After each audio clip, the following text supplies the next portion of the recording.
यहाँहरु सम्पूर्णलाई नमस्कार। आज हामीहरु पीडीएफ फाइललाई वर्डमा कसरी कन्भर्ट गर्ने, अफलाइनमा पनि कन्भर्ट गर्न सकिन्छ त्यसको बारेमा एउटा भिडियो बनाउन गइरहेको छु। मैले सुरुमा कुनै एउटा माइक्रोसफ्ट वर्डको फाइल ओपन गर्नुस्, त्यसपछि इन्सर्ट ट्याबमा जानुस्।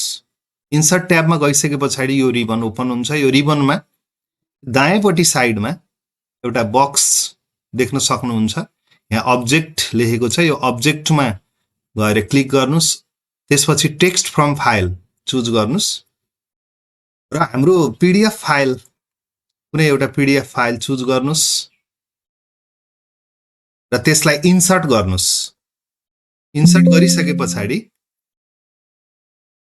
यो बार ओपन हुन्छ र त्यसलाई ओके गर्नुस् र हाम्रो पीडीएफ वर्डमा कन्भर्ट भइसकेको छ र यसलाई हामीले आवश्यकता अनुसार एडिट गर्न सक्छौं। धन्यवाद।